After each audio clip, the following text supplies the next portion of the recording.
Obama.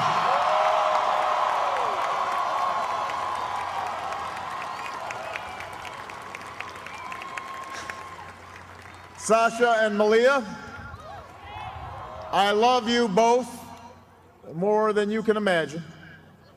And you have earned the new puppy that's coming with us to the White House.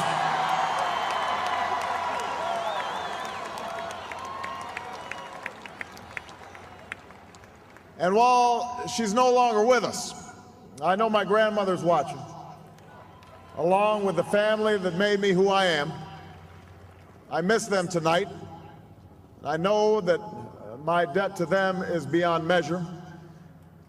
To my sister Maya, my sister Alma, all my other brothers and sisters, thank you so much for all the support that you've given me. I am grateful to them.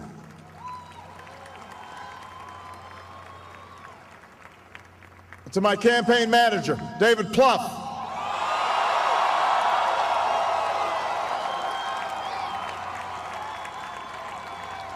the unsung hero of this campaign, who built the best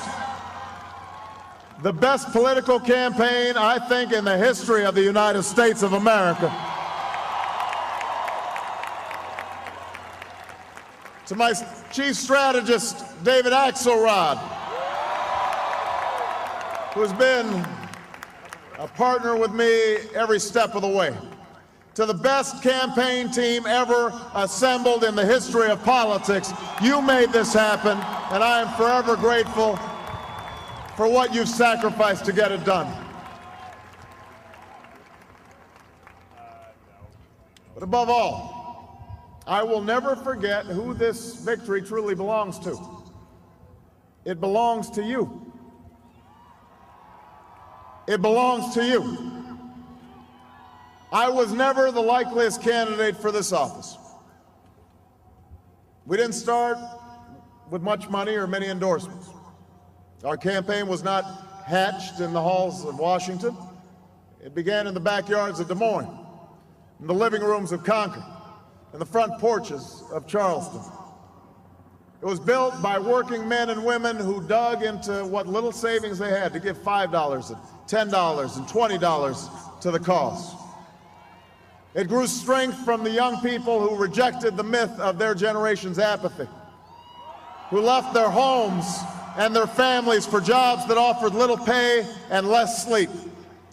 It drew strength from the not-so-young people who braved the bitter cold and scorching heat to knock on doors of perfect strangers, and from the millions of Americans who volunteered and organized and proved that more than 2 centuries later, a government of the people, by the people, and for the people has not perished from the earth. This is your victory.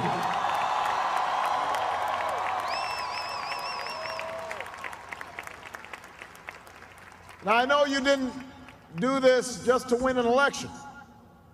And I know you didn't do it for me. You did it because you understand the enormity of the task that lies ahead.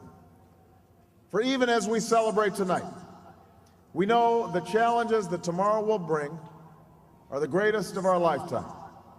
2 wars, a planet in peril, the worst financial crisis in a century. Even as we stand here tonight, we know there are brave Americans waking up in the deserts of Iraq and the mountains of Afghanistan to risk their lives for us. There are mothers and fathers who will lie awake after their children fall asleep and wonder how they'll make the mortgage, or pay their doctor's bills, or save enough for their child's college education. There's new energy to harness, new jobs to be created, new schools to build, and threats to meet, alliances to repair. The road ahead will be long. Our climb will be steep.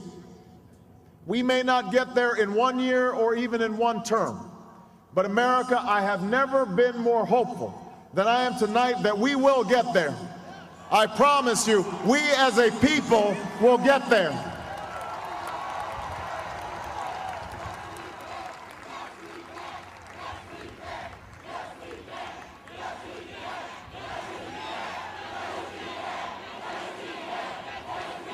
There will be setbacks and false starts. There are many who won't agree with every decision or policy I make as president. And we know the government can't solve every problem. But I will always be honest with you about the challenges we face. I will listen to you, especially when we disagree. And above all, I will ask you to join in the work of remaking this nation the only way it's been done in America for 221 years, block by block, brick by brick, calloused hand by calloused hand. What began 21 months ago in the depths of winter cannot end on this autumn night. This victory alone is not the change we seek. It is only the chance for us to make that change. Vejen har været lang. Der har været rigtig hårde tider. Og vi har kæmpet. Men i aften har vi vist, at Socialdemokraterne stadig er en stor og bærende kraft i Danmark.